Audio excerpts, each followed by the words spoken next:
Agora você pode fazer parte do clube de membros do Spurgeon TV. Esses são e-books já disponibilizados para os membros do canal. Todos os dias, novos e-books são adicionados junto com outros benefícios que só os membros têm. Sendo um membro, você passa a ajudar no crescimento desse ministério, tanto na quantidade do que podemos publicar, como na qualidade do material. Nosso propósito é, juntos, atingirmos o maior número de pessoas com solo escritura. Seja um membro do Spurgeon TV.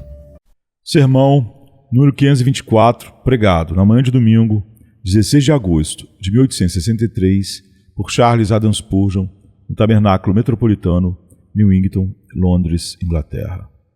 Não juntes a minha alma com os pecadores. Salmo 26, verso 9. Todos nós seremos juntados a seu tempo.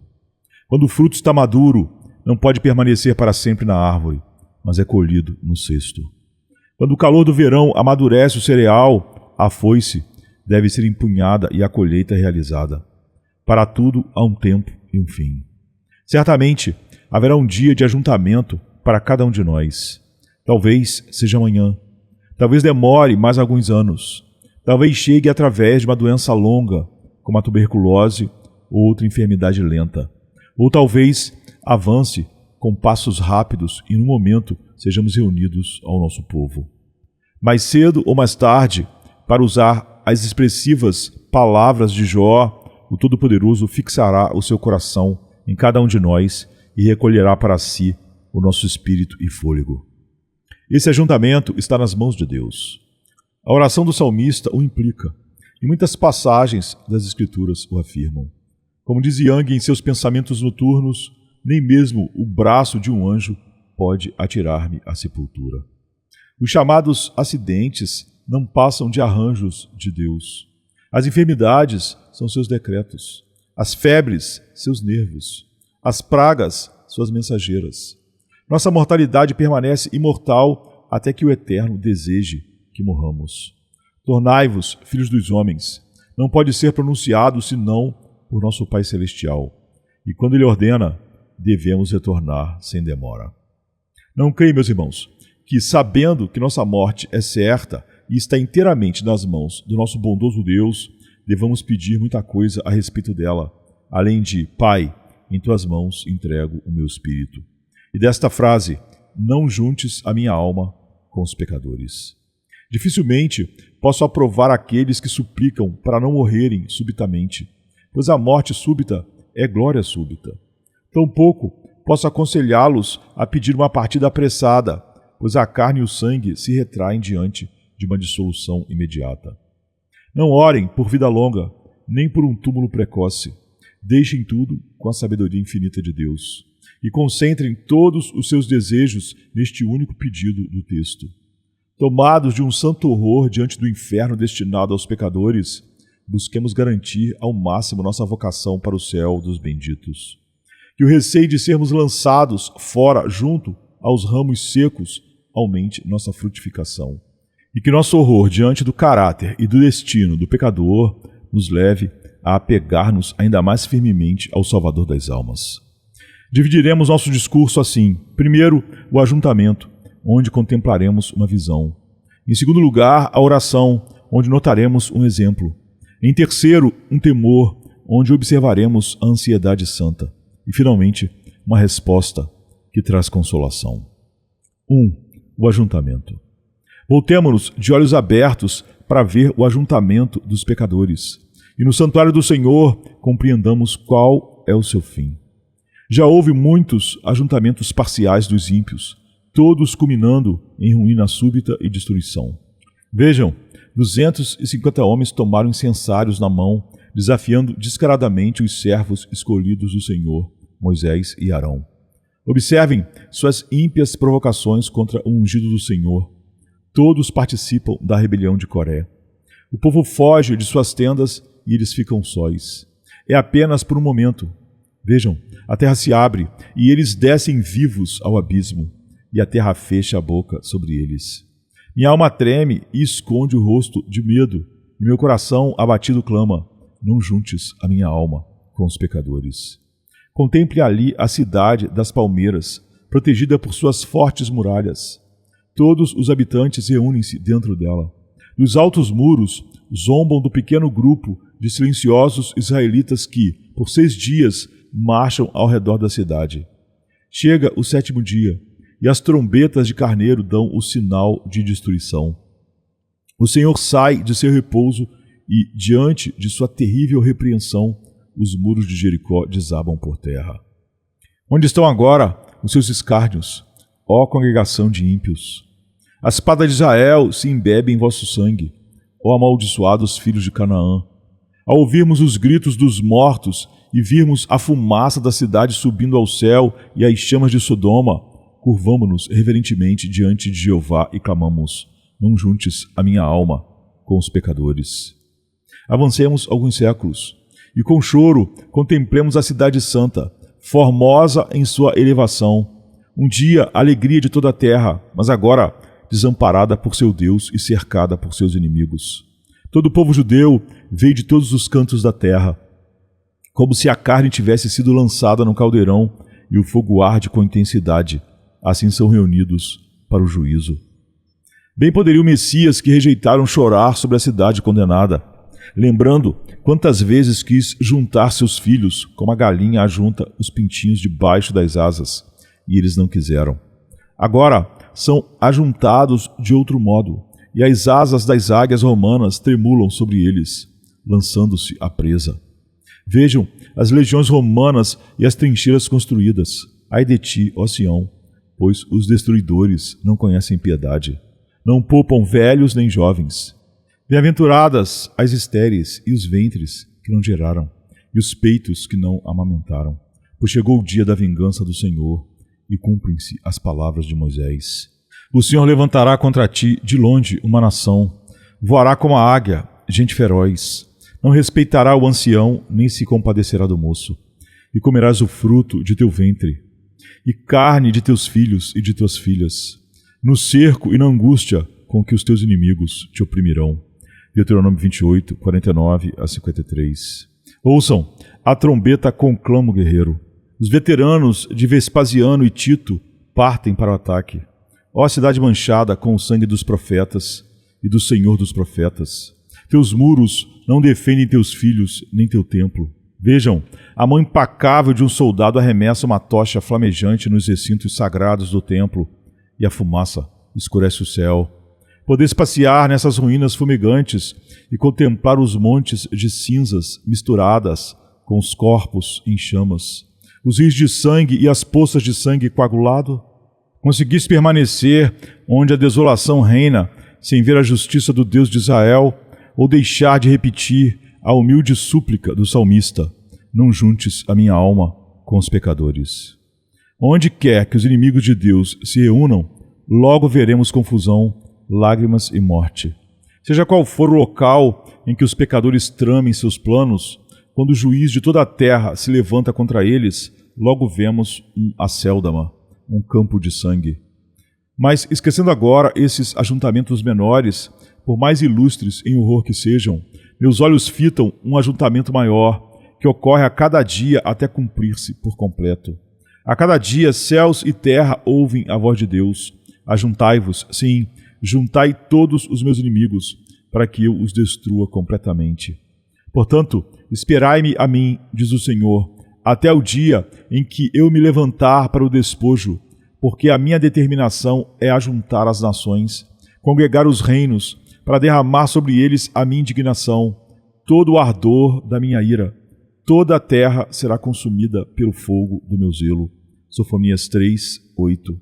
Tal qual o caçador que, ao sair para capturar os animais da floresta, vai estreitando o cerco para abatê-los num só massacre, assim o Deus justo armou um cerco em sua providência contra os filhos pecadores dos homens. Dentro desse círculo de poder divino estão cativos reis e camponeses, ricos e pobres, senhores e servos. Esse anel cerca todas as nações, civilizadas ou bárbaras, cultas ou rudes. Nenhum pecador impenitente pode romper essas linhas. Seria tão possível quanto um verme escapar de um círculo de fogo. A cada hora as linhas apertam-se mais, e a multidão dos inimigos do Senhor é empurrada para o centro, onde suas flechas voam, onde suas setas afiadas penetram sem errar o alvo. Já ouço o latir dos cães da morte, perseguindo os incrédulos à sua condenação. Vejo os montes de mortos e observo as temíveis flechas que voam com pontaria certeira. Multidões de pecadores estão espalhadas dos polos ao Equador, mas nenhum consegue escapar à mão vingadora. Príncipes soberbos, jactando-se de seu poder imperial, caem como veados de galhas altivas, feridos pelas setas do Todo-Poderoso, enquanto seus valentes guerreiros, como javalis da mata, perecem ao fio de sua lança reluzente. A visão do Apocalipse não é mero sonho. Aquele cujo nome é a Palavra de Deus pisará o lagar do furor e da ira do Deus Todo-Poderoso. Enquanto isso, o anjo que está no sol exclama em alta voz a todas as aves que voam pelo meio do céu: Vinde, ajuntai-vos para a ceia do grande Deus, para que comais a carne de reis, capitães e homens poderosos, de cavalos e dos que neles se assentam, e a de todos os homens, livres e escravos, pequenos e grandes. Apocalipse 19, 17 e 18. Diante dessa lembrança, podemos ecoar as palavras de Abacuque.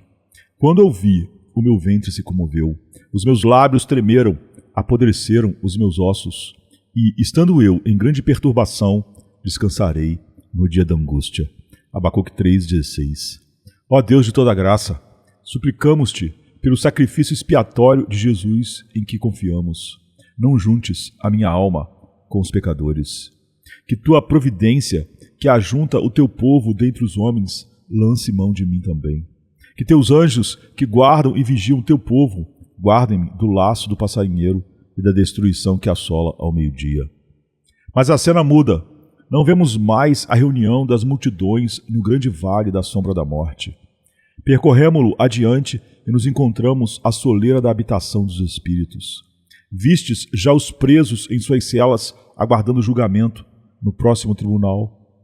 A mão forte da lei os manteve ali em prisão, à espera de serem levados diante do juiz. Observem a companhia reunida e, antes que a trombeta anuncie o juiz, contemplem que estranho ajuntamento contém a casa de detenção. Lá está o assassino, com suas mãos manchadas de sangue. Lá está aquele que feriu o próximo, ferindo-o de morte. Ali jaz o réu que cometeu perjúrio. Adiante, o que fraudou seu próximo. Por mais que antes tenham divergido, agora estão juntos, no mesmo nível, aguardando sua sentença. Não é nada agradável visitar essas celas antes do julgamento. O crime, ainda que não sentenciado, não traz consolo. Mas o que são prisões terrenas? Minha alma vê algo muito mais terrível. Contempla o inferno e seu clamor, um mundo de agonia e dor. Que multidão se ajunta ali, de caráter diverso, mas junta, enfim. Que tristes sombras vagam lá. Alguns tão grandes, hoje, em nada estão. Soberbos outrora, agora, prostrados. Ricos antes, indigentes agora. Enormes multidões estão ajuntadas no estado em que as almas aguardam até sua sentença final, tanto dos corpos como do espírito. Um lugar de miséria, onde nem uma gota de água refresca a língua sedenta. Uma condição de dúvida, terror e suspense, onde todo consolo é banido e a ira vindoura as atormenta incessantemente. É aí que se encontram o formalista, o hipócrita, o profano, o libertino, o depravado, o que desprezou a Deus, o que odiou a Cristo e rejeitou a glória de sua cruz. Ali estão reunidos aos milhares, neste exato dia, aguardando o grande julgamento. Ó Deus, não juntes a minha alma com os pecadores, mas permite que eu seja ajuntado com aqueles cujos espíritos esperam debaixo do altar pela redenção, a saber, a ressurreição do corpo. Ajunta-me com aqueles que clamam dia e noite até que Deus vingue os seus eleitos. Ajunta-me com as multidões de espíritos que aguardam a vinda do Filho de Deus desde o céu, para que sua bem-aventurança seja consumada. Agora meus olhos, iluminados pela luz das Escrituras, veem outro ajuntamento. A trombeta soou, as portas da prisão foram abertas e os portões da morte rompidos. Eis que eles surgem, corpos e almas. As almas vindas do lugar de espera nas profundezas do inferno e os corpos dos sepulcros, dos mares, da terra. De todos os 4 ventos dos céus, corpos e almas se encontram, e ali se postam um exército sobremaneira grande. Mas desta vez não estão no vale da dúvida, e sim nas multidões no vale da decisão. E o Senhor fará ouvir a sua voz diante do seu exército, porque muitíssimo grande é o seu arraial, porque poderoso é quem executa a sua palavra, porque grande é o dia do Senhor e muito terrível, e quem o poderá suportar? Ajuntai-vos e vinde, todos os povos em redor, faze descer ali os teus valentes, ó Senhor. Despertem-se as nações e subam ao vale de Josafá, porque ali me assentarei para julgar todas as nações em redor. Lançai a foice, porque já está madura a seara. Vinde, pisai, porque o lagar está cheio. Transbordam os lagares, pois é grande a maldade deles. Joel 2:11, 3:11 a 13. E vi um grande trono branco, e o que estava sentado sobre ele, de cuja face fugiram a terra e o céu, e não se achou lugar para eles. E vi os mortos, grandes e pequenos, em pé diante de Deus, e abriram-se os livros, e abriu-se outro livro, que é o da vida, e foram julgados os mortos pelas coisas que estavam escritas nos livros segundo as suas obras. E deu o mar os mortos que nele havia, e a morte e o inferno entregaram os mortos que neles havia, e foram julgados, cada um segundo as suas obras. E aquele que não foi achado inscrito no livro da vida foi lançado no lago de fogo. Apocalipse 20, 11 a 15. Que sejamos ajuntados com a colheita do Senhor, quando aquele que se assenta sobre a nuvem a ceifar com sua foice de ouro. Mas este ajuntamento ao qual se refere meu texto não é a colheita dos justos, e sim a vindima dos ímpios. Quando o anjo que tem poder sobre o fogo clamar, lança a tua foice afiada e vindima os cachos da vide da terra, porque as suas uvas já estão maduras. Apocalipse 14, 18. Quão terrível é aquele grande lagar da ira divina, pisado fora da cidade, e quão horrível aquele rio de sangue, tal qual o suco da uva que jorra até a altura dos freios dos cavalos, por 1.600 estádios. Não juntes a minha alma com os pecadores, ó Deus, naquele dia terrível. Não me deterei para pintar tal cena, pois não possuo cores adequadas a terrores tão profundos. Mas aquele lugar, o último ajuntamento, é pavoroso. A grande sinagoga de Satanás, o local destinado aos descrentes, preparado para o diabo e seus anjos, onde gemidos e suspiros de torturados serão a música, onde se ouvirá choro e ranger de dentes, onde a alegria é estranha e esperança é desconhecida, onde até a morte seria um alívio. Não me atrevo a descrever o que nosso Salvador velou em palavras como: irão estes para o castigo eterno. Mateus 25, 46. Onde o seu verme não morre e o fogo não se apaga. Marcos 9, 48. Nas trevas exteriores, onde há choro e ranger de dentes. Mateus 8, 12. Baixemos a cortina, esperando que tenham visto bastante para fazê-los orar. Não juntes a minha alma com os pecadores. Caros irmãos, ao lembrarmos que esse juízo final será completo, não restará ímpio algum entre os santos, nem tampouco santo algum entre os ímpios, e que será definitivo, sem redistribuições ou segundas chances, e que acarretará uma separação eterna, estando fixo um grande abismo intransponível, resta-nos sentir a mais solene ansiedade para estarmos à direita do juiz naquele dia, e resta-nos, cheios de fervor, suplicar: ó Senhor, não juntes a minha alma com os pecadores. 2. A oração. Agora, voltemo-nos com profunda solenidade para a própria oração. Tenho certeza de que todos concordamos com ela, sem exceção. Mesmo Balaão, se estivesse aqui hoje, não divergiria de mim, pois o pior e mais vil pecador nada quer com o inferno. A oração de Balaão foi: que eu morra a morte dos justos e seja o meu fim como o dele. O que, em outras palavras, equivale a: não juntes a minha alma com os pecadores. Mas as motivações para essa oração variam enormemente em cada pessoa. Todos desejaremos escapar do inferno, porém, há quem o faça apenas por medo do tormento, enquanto outros fazem a mesma súplica por razões mais elevadas e espirituais. A mesma oração pode ser proferida por lábios diferentes. Em alguns é ouvida e aceita como uma prece santa, em outros, pode ser apenas o clamor egoísta de quem quer fugir da miséria. Sei porque vós, ímpios e impenitentes, não desejais ser ajuntado com os pecadores. Temeis o fogo, as chamas que não se apagam, temeis a ira, o sofrimento, é disso que fugis. Não é esse o caso do cristão. Embora também tema tais coisas, ele tem um motivo superior e melhor para não querer ser ajuntado com os pecadores. Digo-vos, se os pecadores pudessem ser ajuntados no céu com o seu caráter atual, o cristão ainda assim repetiria: não juntes a minha alma com os pecadores. Se o pecado conduzisse à felicidade, se a rebelião contra Deus trouxesse bem-aventurança, ainda assim o cristão desprezaria tal felicidade, recusando a alegria que o pecado pudesse oferecer. Seu repúdio não é apenas ao inferno, mas ao próprio pecado e ao pecador. Muitos de vós diríeis: desprezo a companhia dos pecadores. De fato, a maioria das pessoas decentes aborrece a companhia de certos tipos de pecadores. Suponho que quase ninguém aqui apreciaria a companhia de ladrões num esconderijo, onde o assunto é roubo e violência. Tampouco se sentiriam à vontade no antro da prostituição, onde línguas torpes falam de perversões.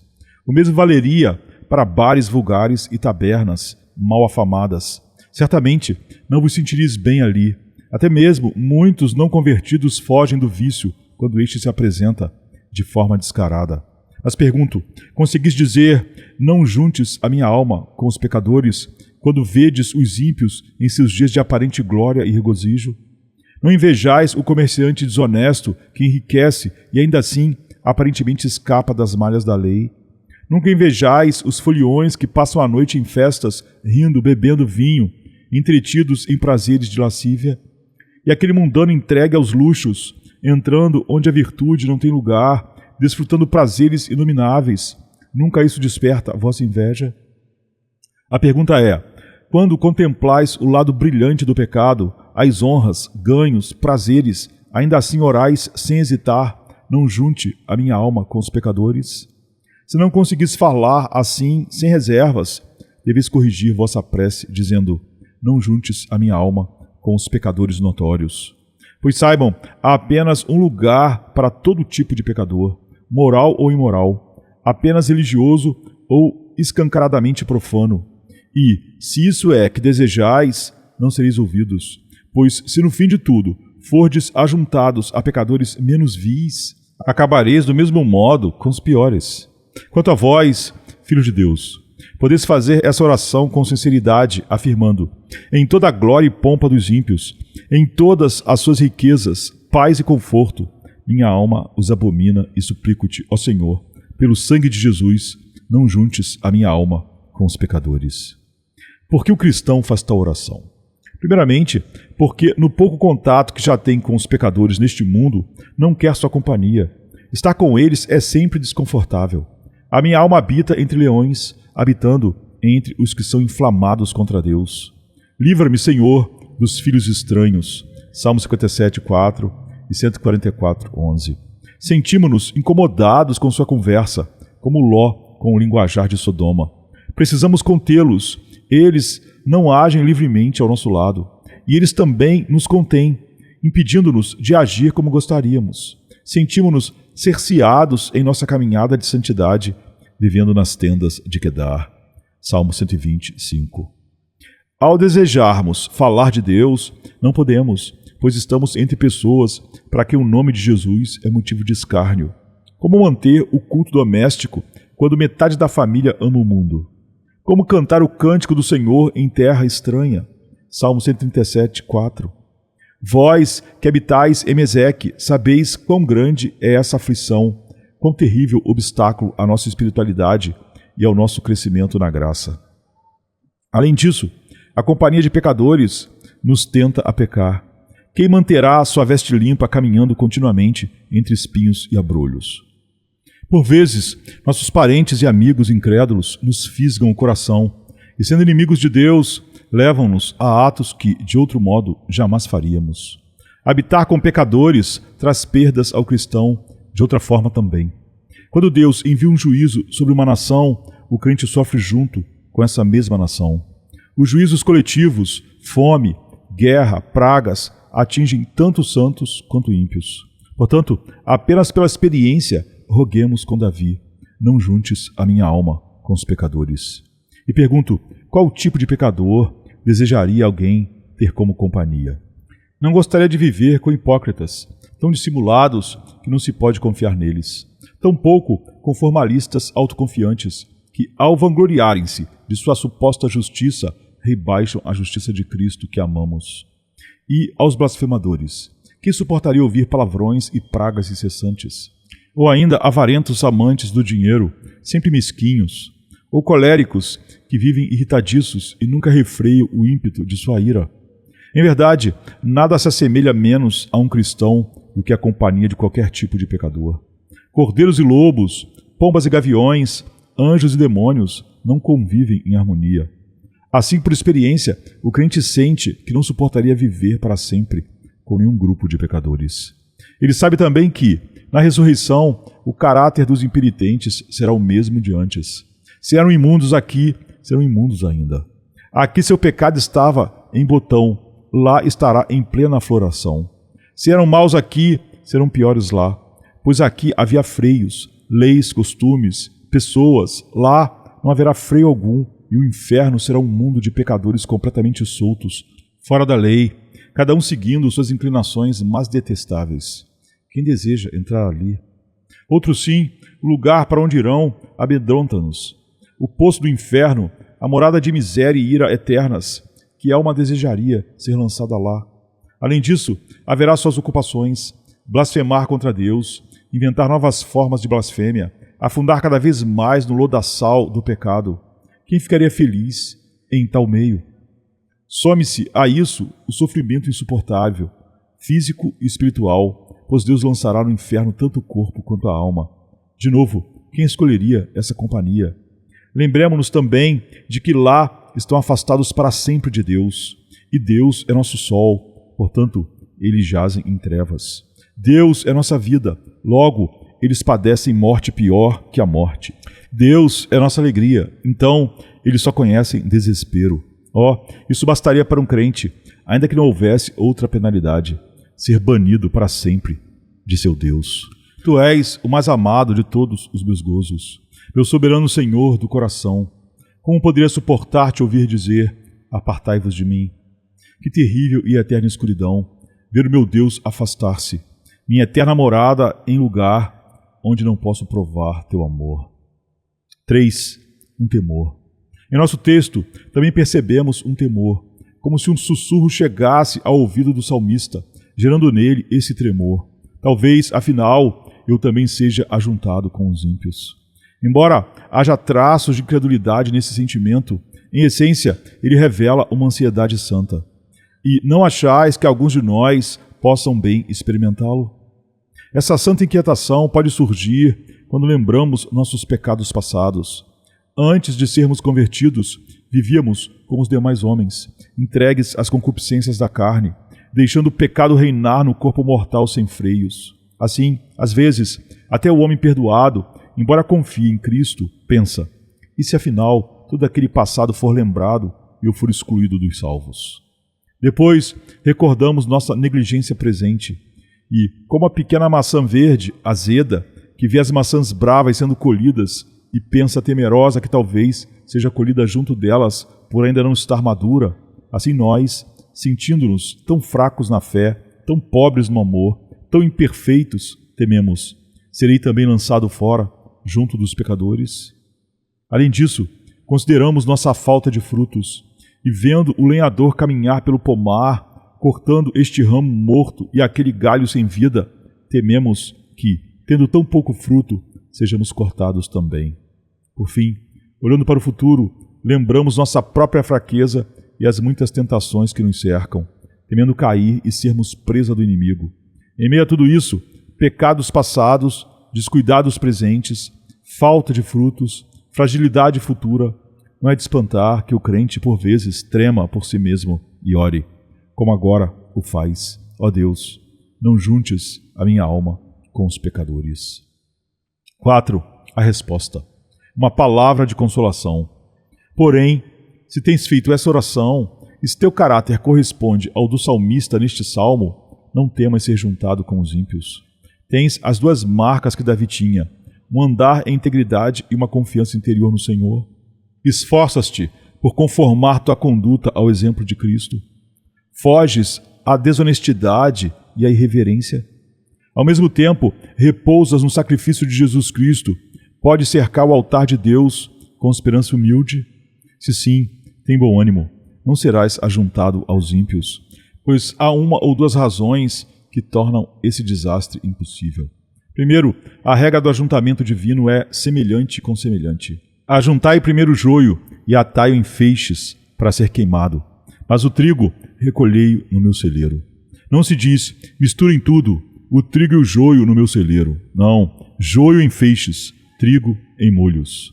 Se então és semelhante ao povo de Deus, ficarás com o povo de Deus.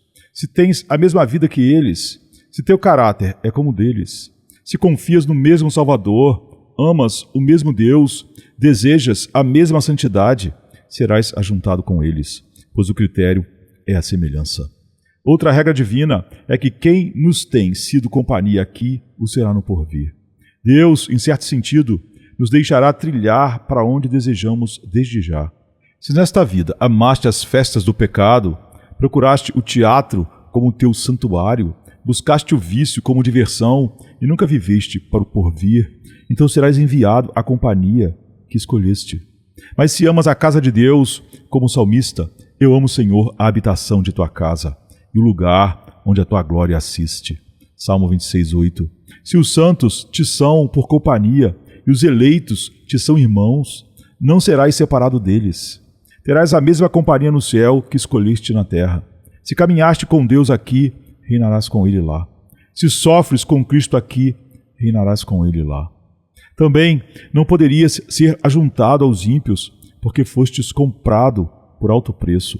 Cristo te comprou com seu sangue, e Ele não lançará ao fogo aquele que lhe custou tão caro. Não podemos aceitar que Cristo tenha redimido com seu sangue pessoas que estejam no inferno. Não podemos admitir que Ele tenha sido fiador delas, e elas tenham ainda de pagar por seus pecados. Que Ele pague a dívida e que o devedor pague também? Isso é impossível. Além disso, és profundamente amado. O Pai Eterno te ama há tanto tempo e de tal maneira que o levou a dar seu Filho por ti. E ao prová-lo por meio desse dom supremo e de cuidadosa proteção diária, não permitirá que se perca aquele que é tesouro de seu coração, o filho do seu desejo, membro do corpo místico de seu Filho. Ainda, a nova natureza em ti te impede de ser ajuntado com pecadores. O que essa nova natureza faz e deve fazer? Ama Deus. Ora, como poderia amar a Deus e estar no inferno? Tua nova natureza clama em oração. Como orar no abismo? Tua nova natureza louva ao Deus Criador. Como cantar louvores nas trevas do tormento? Impossível. Se tens um novo coração e um espírito reto, se tua alma se apega a Cristo crucificado, se amas Jesus e anseias ser semelhante a Ele, embora tenhas medo, teu medo é infundado. Jamais serás ajuntado com os pecadores, mas teus pés estarão na congregação dos justos, no dia em que os ímpios forem banidos para sempre. Conclusão. Eu gostaria nesta manhã de ter manejado o texto de tal modo que Deus pudesse usá-lo para despertar os pecadores. E quem sabe Ele o faça. Ó pecador descuidado, reflita aqui, se para nós é tão terrível imaginar-se reunidos contigo, quão mais assustador é para ti estar a caminho desse destino. Meu caro ouvinte tão despreocupado, hoje não uso palavras inflamadas nem tom eloquente, mas de minha alma suplico, considera que, se é motivo de horror para um crente pensar em estar para sempre entre pecadores, quão horrível deve ser pecador e nunca se arrepender disso. E então, continuarás assim? Permanecerás onde estás? Tu não podes salvar a ti mesmo. Estás irremediavelmente arruinado, sem forças ou méritos. Sem Deus, és como um vaso de barro quebrado em 1000 pedaços. Mas há alguém que pode salvar-te, Jesus. E Ele te diz, neste instante, crê em mim e serás salvo. Crer nele é crer que Ele pode salvar-te e, portanto, confiar nele. Não crês nisso, tu que sabes ser Ele Deus? Não podes crer tu que conheces sua graça infinita, seu amor que não falha? Poderias agora crer que Cristo pode e quer salvar-te, entregando-te a Ele para ser salvo? Dize no coração: ó Senhor, entrego-te minha alma para que a salves. Creio que podes e que queres salvar-me. Tua natureza e teu nome são amor. Confio em ti, creio em tua bondade, repouso em ti. Ó pecador, estás salvo, Deus te salvou. Jamais houve alma que assim cresce em Cristo e não recebesse perdão. Vá em paz. Teus pecados, que são muitos, foram todos perdoados. Regozija-te nele para sempre, pois nunca serás ajuntado com os pecadores. Que Deus te abençoe agora, por amor de Jesus. Amém. E sexta-feira chega trazendo a noite seu manto. Jesus em súplicas, enquanto Pedro sucumbe ao encanto do sono.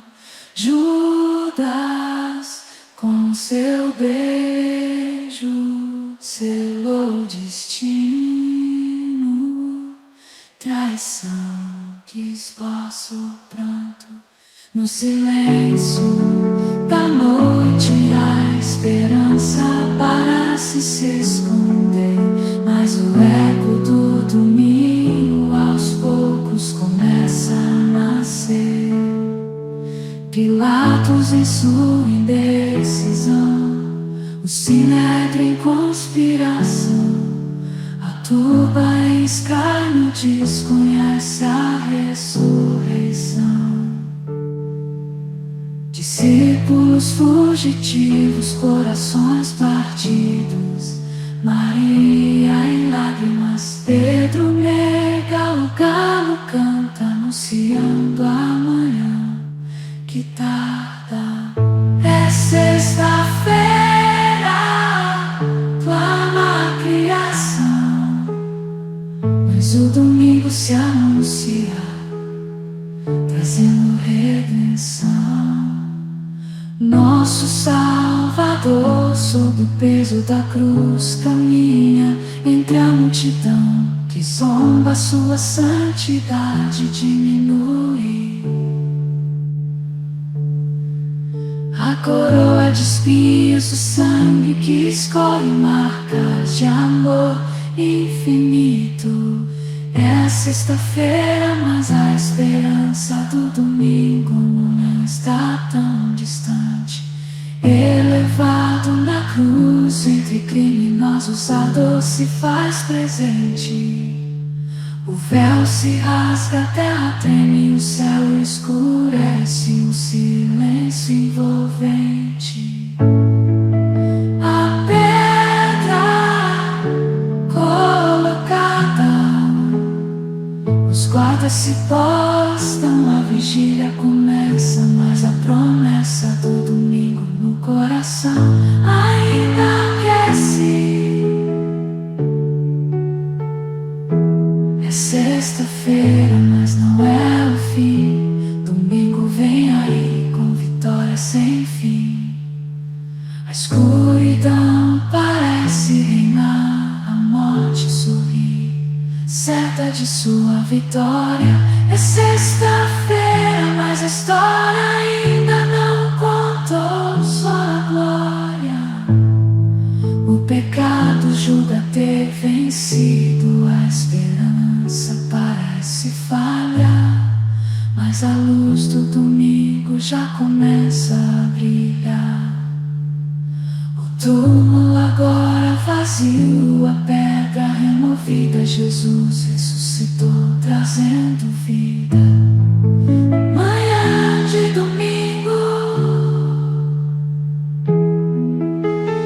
brilha a esperança restaurada. A morte foi vencida, a redenção proclamada. É sexta-feira, mas a alegria vem com o amanhecer. Domingo já chegou, ensinando-nos a renascer. Nosso Salvador dor sob o peso da cruz. Caminha entre a multidão que zomba, sua santidade diminui. A coroa de espinhos, o sangue que escorre, marcas de amor infinito. É sexta-feira, mas a esperança do domingo.